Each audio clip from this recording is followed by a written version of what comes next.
Our next event is a fireside chat with Steve MacDonald and moderated by Rich Hareska.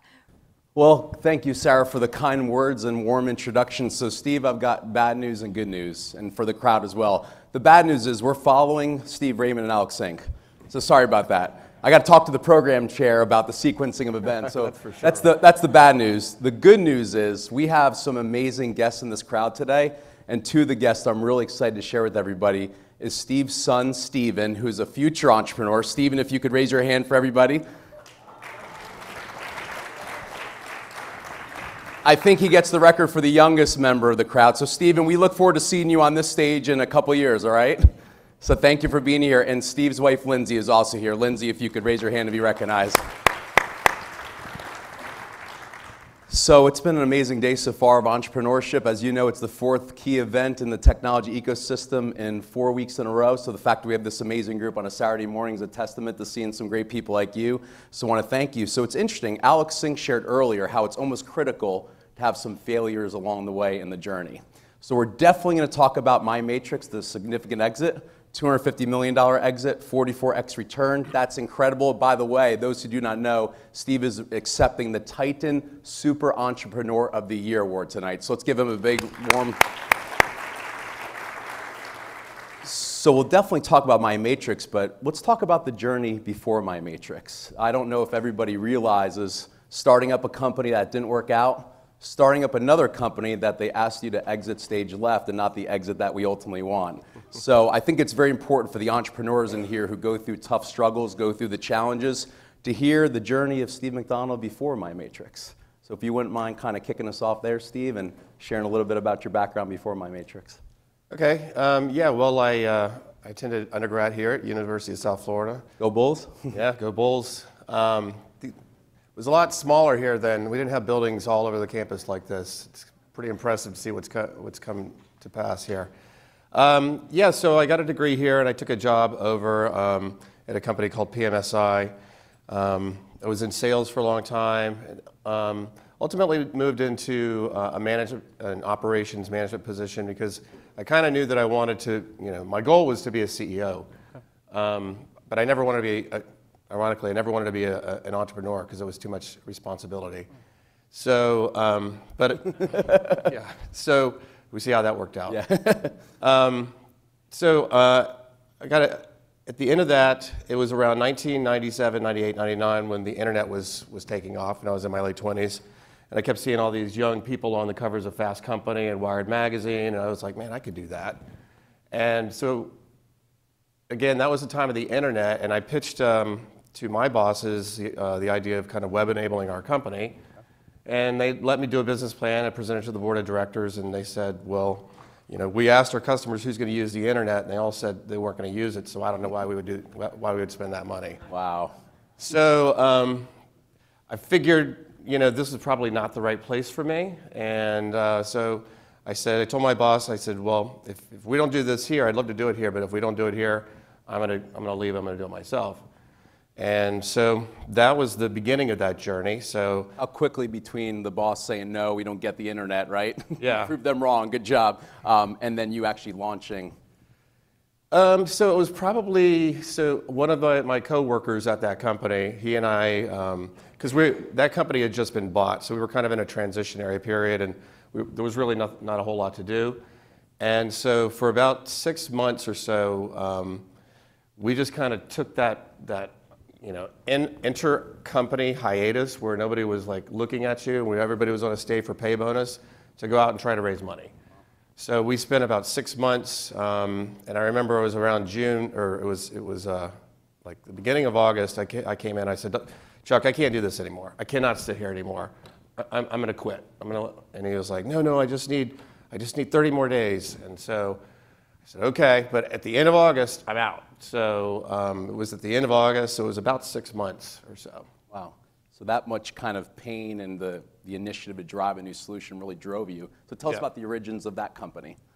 Well, so the first company was a company called, the name of it was Access Road, but we changed it to Access Life, and it was a website for people with disabilities, primarily people with spinal cord and traumatic brain injury.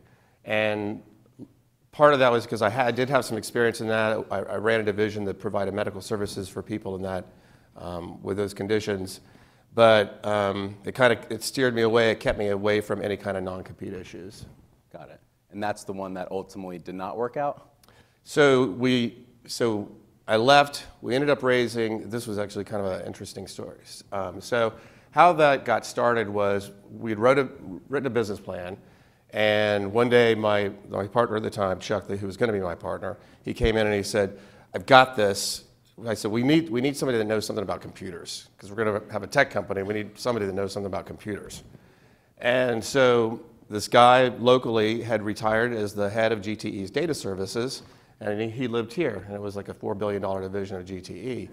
So we tracked him down, and we got him on the phone, and he said, well, drop off a business plan in my mailbox. So I drove over, I dropped off the business plan in the mailbox, and he ultimately ended up joining the company. We made him a partner, and he invested the first $100 grand. Okay. And so with that, we got it started. We took in, we found an office in an old cigar factory in Ybor,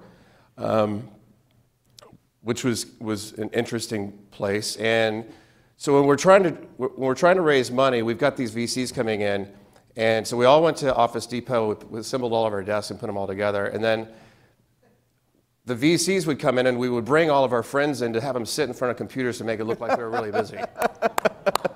And so, they would come through, and people would be pretending to work in there and stuff. And, this was the crazy times of the internet. And so we ended up closing a $5 million round at a $25 million valuation. So those were good times. So the 100 companies you've invested in, it's okay if they kind of put on a little... Now I know what to look for. Yeah, okay, all right. So for the entrepreneurs, be careful how much staging you do.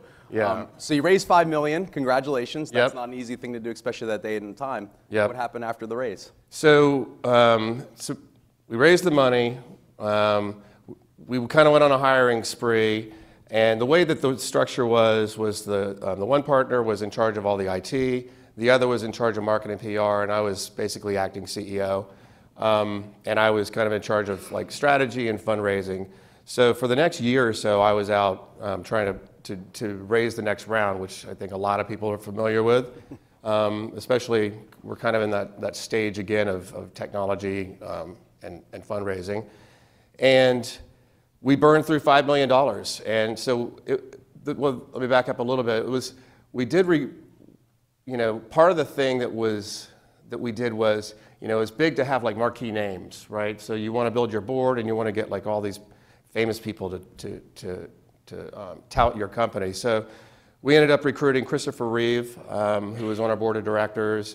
We recruited a partner out of Goldman Sachs, who became our chairman, and then another guy who was considered one of the 4 founding fathers of the internet, Lynn Kleinrock, and he put in $1 million into the company. And so we did all that, and we burned through all that money, and then it was around August of the following year, we had $1 million left, and I went to the board and I said, we're not having any success fundraising. The internet had crashed, and the internet economy had crashed in February that year. And so it was really nothing. There was no money anywhere to be had. So I went to the board and I said, we've got 80 people. We're going to make it through November. I was 30 years old. I'm like, I'm looking for guidance here. That's why you bring in a board, right? And my Goldman guy said, don't worry, the money will be there, because he was wealthy. And so we're like, okay, well, don't worry, the money will be there. Don't worry, the money will be there. Don't worry, the money will be there. Well, the week before November, we ran out of money, and he wouldn't return my phone calls.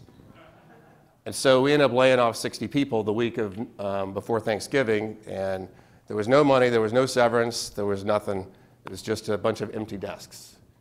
So that was the big. So we had the big high of raising the money, and then we had the big low of having to let everybody off. And through all of this turmoil, I still didn't even have a demo. I mean, I had nothing to show for anything to anybody. So I took one of the programmers that was a friend of mine, and I said, this is what I need you to build. I just need this, just screenshots of workflow and how this thing works. So we closed the Access Life, the website for for the disabilities because it was a big money suck.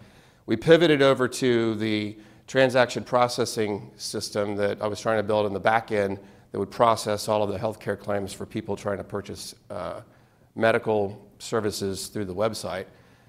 Pivoted to that. Over December and January, we had built some relationships with people that we were talking to, and we ended up closing a deal with Blue Cross Blue Shield of Florida, which basically saved the company. Went out, I was able to raise another couple $1 million on the news of that. But one of the millions was from the guy at Goldman, and he said, here, I'll give you $1 million, but you got to fire Chuck. So we had our board consisted of 6 people, and when, in the original board structure, we told, that all 3 votes voted as one. And so when I fired him, I lost a vote, and so I was actually the next to go. So you raised $5 million, kind of had to start over. Then your next company, you've raised more money. You have your partners. They say this is contingent upon them having to leave.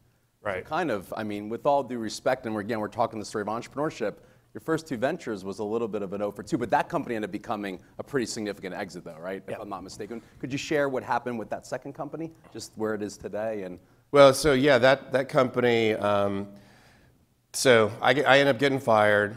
So in the next round, when the chairman came back in and said that we're going to do this, I'll write the check. Of course, there's no other money available out there, but I'll write it at these terms, which diluted us from 20% basically down to 5%. And so we're like, okay, well, we're going to have to take the money. So we took that money, and ultimately, after I got fired, Tom stayed on, the other partner, and he grew it. He was able to grow the company, and I was basically I was out. I was just a shareholder, and so that he grew it up to a little over $100 million, and then they sold it. 2013. Let's give them a round of applause for creating a company that did have a big exit, right? I got to tell you, Steve, the entrepreneurs in this room, the aspiring ones, they see the struggles firsthand, right? And again, the MyMatrix story, which we're going to get to in a second, is incredible, but the fact you're open and willing to share these stories gives these entrepreneurs in the room such a refreshing breath of air to know that they're not the only ones going through it, and that so thank you for opening up. I know I could dive into the deeper dynamics of entrepreneurship, but how critical do you think those 2 first companies were, the lessons learned, giving up control, going through the money too quickly, ended up kind of setting the framework for what you did with MyMatrix? How critical were those lessons? The best lessons possible. I mean, so when I first was thinking about starting a company, I went out in the early days of the internet, and I met this guy who was a CEO of what was called BabyCenter.com at the time. And he said, listen, there's just one piece, the main piece of advice I can give you is protect your equity. And, as an early entrepreneur, I don't really understand what that means, right? And so when you go from, 20% to 5%, and then now you're out on the street, so it doesn't really matter, getting fired from that position was the best thing that ever happened to me in my life. Wow. Because otherwise, after Mary and Lindsay, right? After Mary. Yes. After Mary and Lindsay. Thanks for that. Yeah, no problem. You said life, so I'm here to help. Professional life. Yes. But by being kicked out like that, and then the other thing that happened was when I started MyMatrix, the guy that I ended up starting with, he was not a great partner, but one of the things that he did for me very early on, he came from a kind of environment where you didn't raise money to start. Everything was bootstrapped. And so he kind of incented me and taught me that you can build a business without raising tons of money. And so those 2 things together, and ideas like don't worry, the money will be there. I mean, if the money's not there, the money's not there. So you just, It's 2001. That's when you founded MyMatrix. Right. the stories I've heard and through you, I think you borrowed $5,000 from your father, $5,000 from another friend, and then you put in like $20,000 of your own. Yep. So correct me if I'm wrong, that's a significant bootstrap right there. Yes. And that Yep. was to build the initial kind of what we call now MVP and Yep. to get the product. And then you did a little over $300,000 in sales your first year? Yep, And that's then correct. grew it to $6 million within 3 years, but you didn't personally take a paycheck during that time. That's correct. Can you just share the beginning stories of bootstrapping and the journey? And some of your friends might have been raising big rounds, but tell us a little bit about that side of it. Yeah, so during that period, you know, fortunately I had a condo that I sold. I made a little bit of money on to live on. I did get a settlement from TechHealth that gave me a little more runway. But for the most part, you know, every dollar that the company made, I reinvested along the way. And those are, you know, when you're not taking a paycheck and you're paying other people to come in and do the work, you know, that really teaches you some great lessons about responsibility, about leadership, about delegation. And I was, in that period of time, I mean, I was, you know, basically the company salesperson. And I mean, frankly, you know, aside from answering the phones, I did most everything. I mean, he even wrote the very first version of our billing software. So. Now, I think Sarah mentioned it before, but Steve is an executive entrepreneur in residence for our grow level companies at the Tampa Bay Wave. So I've had the opportunity to learn from him and Tony DiBenedetto as well. You've kind of shared how before you have 25, 30 employees, the number one job as the founder and CEO is sales, sales, sales. Right. Can you just kind of talk about the critical nature of that's the role in those stages? Well, so for me, and the way I approach it, because we didn't take outside capital, was I always told myself, the way I looked at business was, in order to like really build a company, like a real company in my mind is one that's sustainable without the presence of the CEO every single day. Because if you look at like General Motors or you look at Walgreens or, you know, all these multinational companies, you have to, the CEO isn't in the office of every single office of all those days 100% of the year. These companies, they've built a sustainable, workable system. And so it was always my idea, you know, always my motivation to try to build like a self-sustainable organization. And so I told myself that the day that I don't have to show up to close a deal was the day that I knew that I actually finally had a sustainable company. It was finally at that point running on its own. But that took almost 10 years before I didn't have to show up to close a sale. But in the early days, you know, I made all those sales calls, and I made all the closes, and I made all the visits and everything, traveling around the country. I mean, I was on the road constantly. And so my first hire was, I just need somebody that, not somebody setting appointments for me, but somebody that was calling to set appointments for both of us. So I would go in and I would handhold the salesperson, because I couldn't, at that moment, I couldn't afford like a $100,000 a year, really high-end salesperson, but I could afford somebody that was good enough just to get on the phone, get some attention, and then we would go together to make those presentations. Very cool. And then in 2005, you end up doing a private equity transaction. And my understanding is there was a dynamic with one of your co-founders, and there was an opportunity there. So let's talk about co-founders, relationships, what led to that transaction, and kind of how it evolved from there. Yeah. So my co-founder, he was an interesting person. He had a small independent pharmacy, and he would complain a lot about a lot of different things that had nothing to do with our business. And he had these stories he would tell. He would tell them so often. I named the story. It was called "The Plight of the Independent Pharmacist." And so, like, you know, and you never knew what direction these things were going to take, or what the words that were going to come out of his mouth. And you know, like one time he was sitting in there and he was interviewing this young kid, and he was like, "Listen, I just need to know, are you sure that there's nothing that's going to impact your ability to come to work every day, right? Like taking care of an old sick grandmother or something?" Wow. And I'm like, "Dude, you can't say that. What is wrong with you?" You know? And then we would be at a like different sales presentation, and he'd say these things, and I try to coach him. I'm like, "Listen, I know that you want to say this, but you cannot ask them if they're asking you to do their job for them, because they're paying you a lot of money to do their job." So we're sitting in this, you know, in these presentations, and he's like, let me just get this straight. Are you asking us to do your job for you? And I'm like, again, seriously, like, how does this happen, right? So ultimately, I'm like, I got to get rid of this guy. And so I was trying to get him to accept a buyout or to buy me out or anything. And he just wouldn't do anything. You know, we're like $6 million of revenue or $7 million, and he wants $10 million to leave the company. I'm like, dude, you're out of your mind. And so one day I just changed the locks in the office. And he was like, you can't do that. I'm like, I know, but I did. Now what? You know, and so he goes to the lawyer, and Bank of America closes our account. Nobody, this lady, she's got to we have to literally, he and I, even though we're like nearly choking each other, we have to drive to the bank once a week to let the banker release our checks, right? Wow. And so now I'm just forcing his hand, something's going to happen here, man. I'm not going to keep doing this. And so ultimately, over a period, this went on for about a year. And then ultimately, I finally got, we had enough traction, and we were we were growing 40% that year.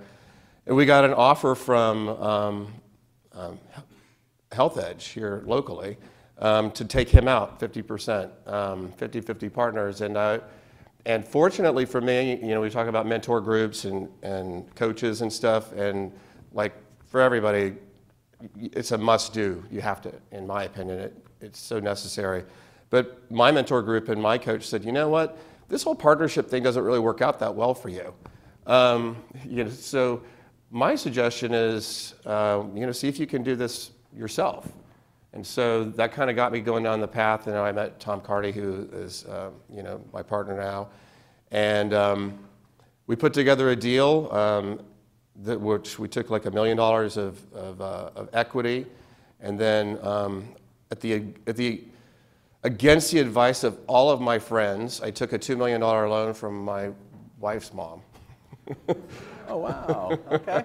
Learning some new things here. Yeah. Well, we did, we did have some offers along the way from a couple different private equity groups, but I didn't really like the terms, and she was willing to write a check, so I took that one. But fortunately, that worked out. We were able to pay her off in 3 years, so. Wow. So 20%. Thank you, Lynn. So, and then after that happened, you were growing pretty rapidly year over year. You've retained upwards close to 99% of your customers. You talked about peer mastermind groups real quickly, and you've shared that with some of our wave companies. It's pretty fascinating. There were 6 different companies in a Dr. Mary Key peer mastermind that Steve McDonald was a part of. 6 of those 8, if I'm not mistaken, built $100 million plus companies. It's pretty fascinating. So can you share how important that was in your development, your growth, peer accountability? Yeah, so a lot of young entrepreneurs, they have board of directors, or this ecosystem is changing a lot. So now there's lots of people like Steve Raymond, like Tony DiBenedetto, like Tom Wallace. There's people who've run companies, entrepreneurs who've had successful exits. But in the early 2000s, there really wasn't much of an ecosystem. And I didn't have a board of directors, but I knew enough to know that I really don't know anything about running a company. And so I sought out peer groups. I'm like, there's support groups for just about everything. And I didn't know if they existed or not, but I'm like, there's got to be a support group for all of us, CEOs, out there. We need a support group. So we went out and looked at that.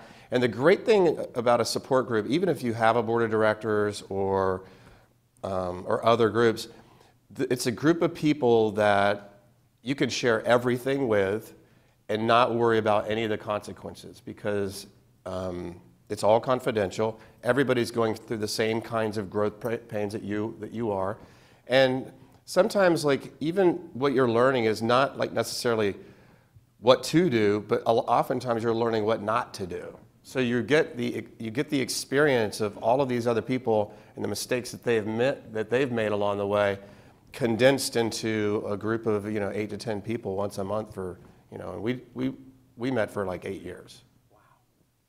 Wow. Pretty incredible.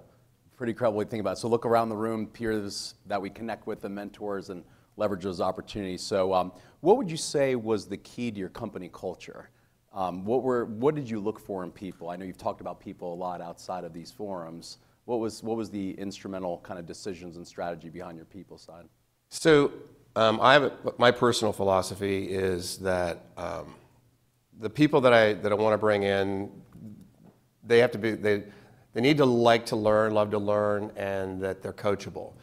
And one of the things that I think as managers, working for a large publicly traded company, I would see so many people that when they got hired, they were like the most excited person. They were so excited about the job and everything they get to do. And then just incrementally, they just get beat down and beat down and beat down. And then like they lose their motivation. I mean, how many people have we seen who are like, we're great managers, and then they're just not motivated anymore.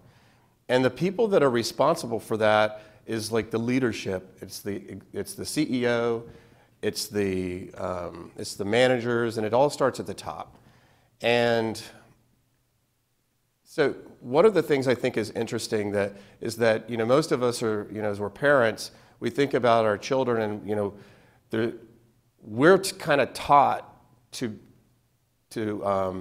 teach corrective behavior, right? So like, no, don't do that. No, don't do that.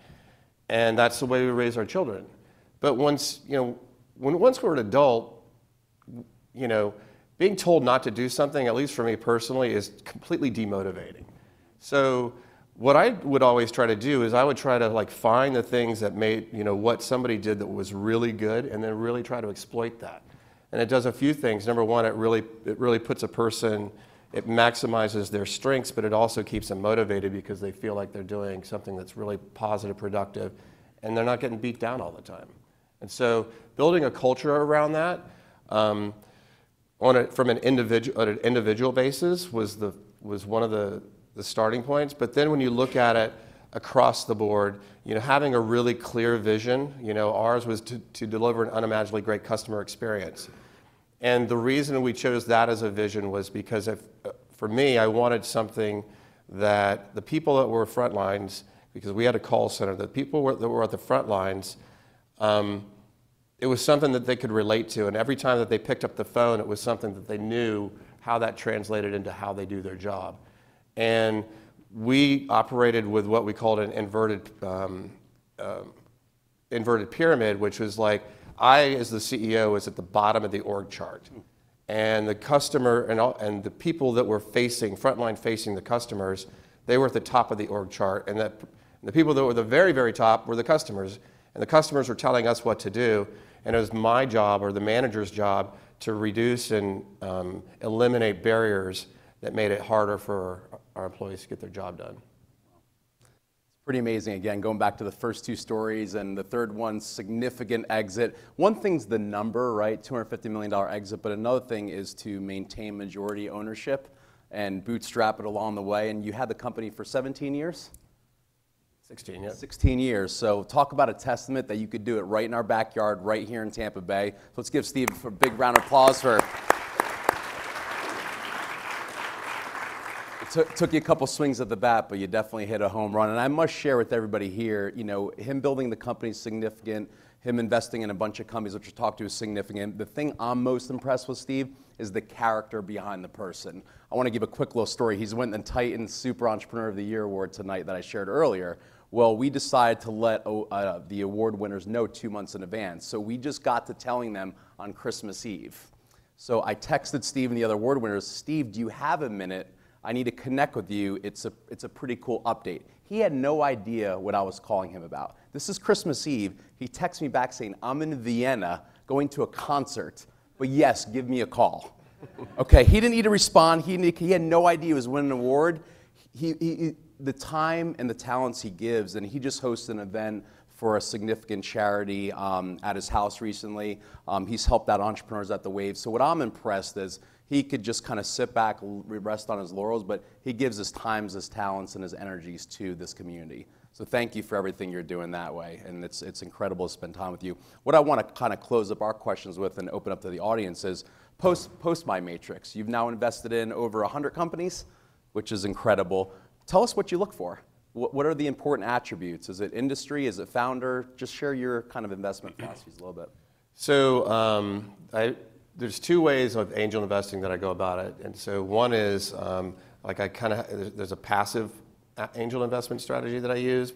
So I'm involved in angel list and then some what's called syndicate leads that I've gone out and met. So some people that do early stage investing that I trust, that I've got to know over the past few years. When they write checks, I'll follow on. I don't necessarily know the entrepreneurs, but if there's a lead VC or these guys that I know and I trust, I'll co-invest with them. So that's part of it. Then the other part is obviously through Florida funders, and just personal investing. And I guess the things that I look for on the ones that I'm most active in is one, a big market opportunity. Two, really, and which is the most important thing, I think you can invest in a great entrepreneur and a mediocre business, but you can't invest in a great business with a mediocre entrepreneur. So that would be first and foremost, and somebody that's coachable. A lot of the people that I'm working with now, they're young entrepreneurs, and really they're like me when I started, and they really do. To some degree, running a company, there are certain fundamentals that follow a playbook. And so, the way I see my role in helping those guys, if they're willing to allow that, and those are the ones that I like to get involved with, is kind of teaching them the playbook and then letting them grow their wings from there. Very good, and I appreciate your open candor. Some stories before in the first two companies. Again, there's certain things you could read out there, but when you hear it directly from him, I'm actually going to ask a question about some candid conversations you and I have had, if that's okay. You have a few, we'll call them opportunities, or pet peeves would be another way, of companies asking you for money and certain communications or not. If you wouldn't mind just sharing some of those frank conversations we've had, and no entrepreneur ever says that they do this, but when you talk to Steve, you hear a lot of them do this. So if you wouldn't mind, hopefully get the spirit of the question. So it's funny, I just read it yesterday. Somebody else said this almost verbatim the exact same phrase I use. If you ask for money, you're going to get advice. If you ask for advice, you're going to get money. Pretty good. And follow-up communications, right? And follow-up communications, yeah. It's never one and done. Don't just expect, for those of you that are raising money, don't just have one meeting. Most of the time, the people that I invest with have developed a relationship with me that's probably close. They'll come to me at first and they ask me for advice. And then over a period of, several months, they'll keep me updated, they'll keep me in the loop. We'll go have coffee, but they always keep, politely, at your doorstep and letting you know, their accomplishments, which is, important. Awesome.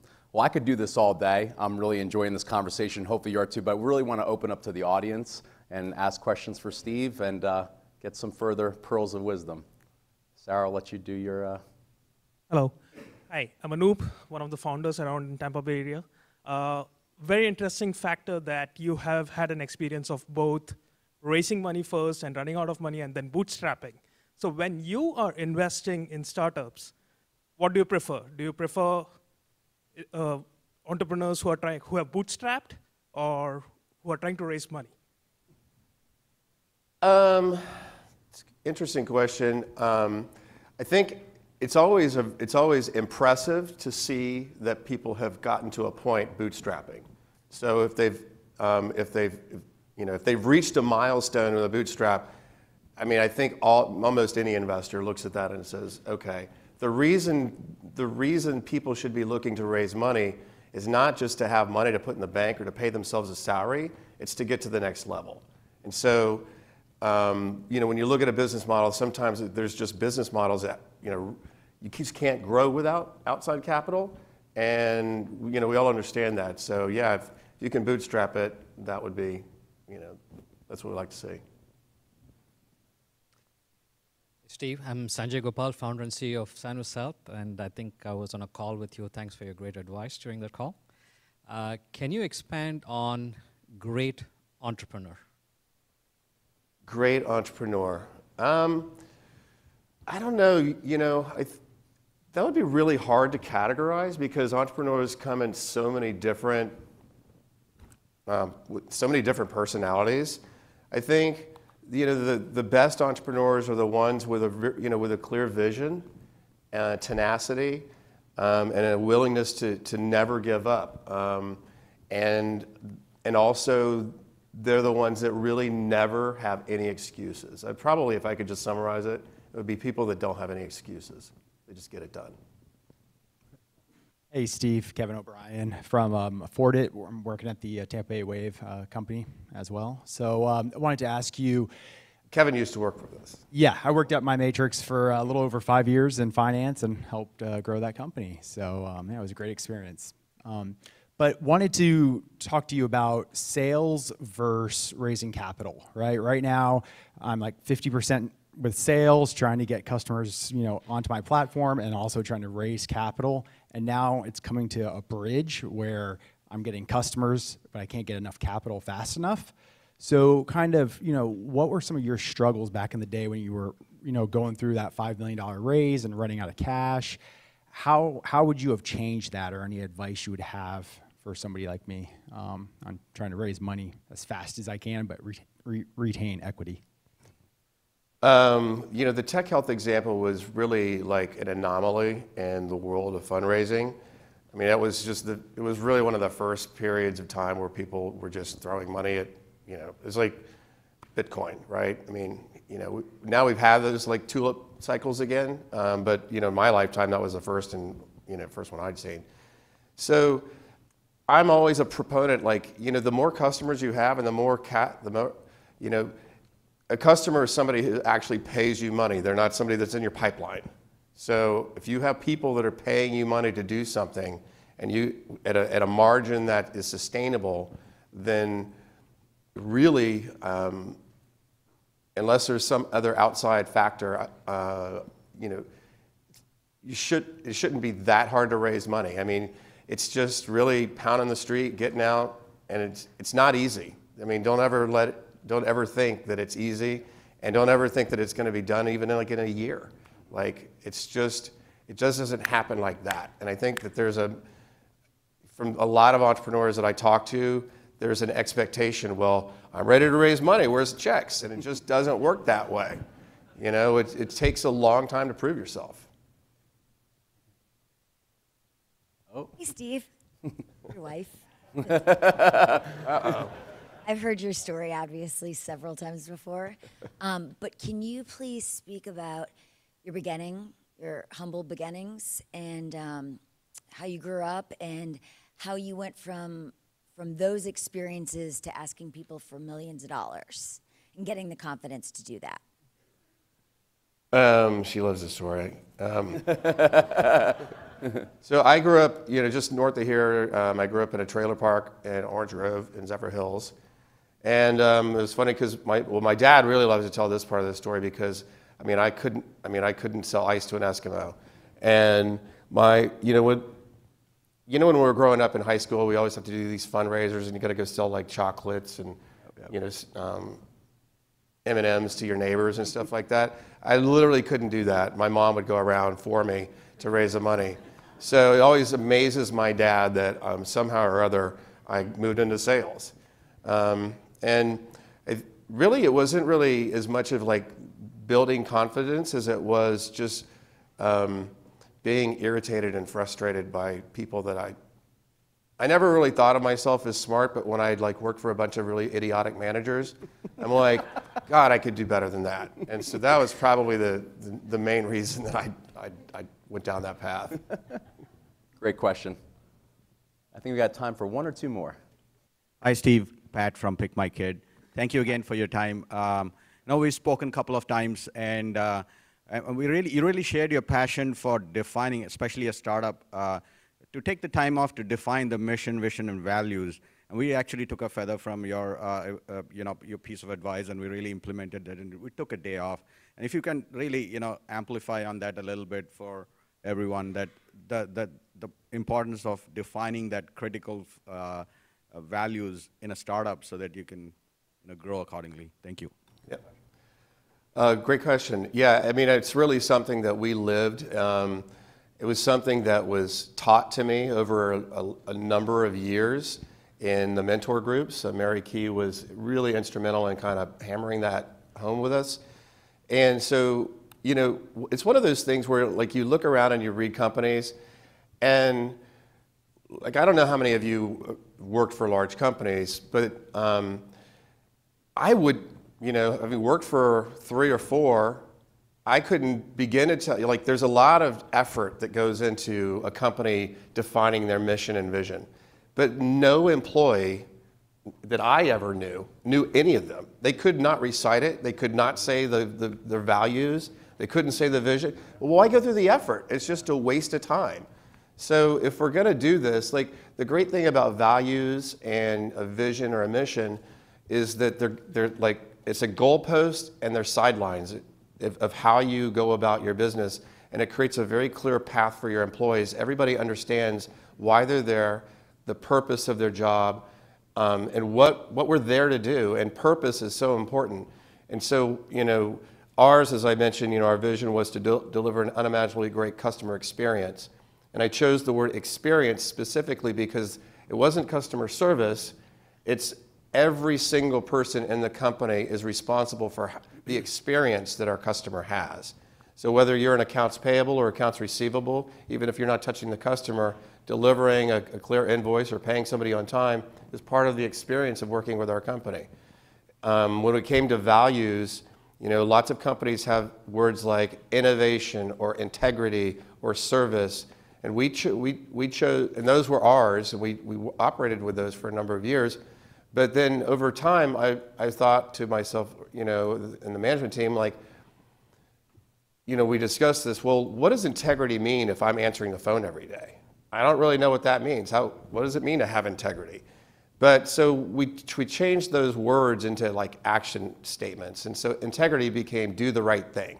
So long as I'm on the phone and I'm talking to a patient, and I don't know what to do, so long as I know that in my mind, I did the right thing to help this patient, then you are following the values that we set for our customer. And so like, you know, service turned into serve with passion. So it's something that people can relate to as opposed to, well, what does service mean? It means like really care about what you're doing. You know, care was one of them. And it says, instead of just caring, respond with care. So as you interact with people, you know, show that you care. Very cool. One last question. So you've had 3 ventures and now you're involved in investing and advising hundreds. Would you ever do one on your own again, be CEO and be a founder? That's for these guys. That's for, okay. You know when you hit your, well, very good. Yep. Well, thank you so much again, Steve, for opening up and sharing your wisdom. And you know, definitely want to say thank you. So appreciate it. This is awesome.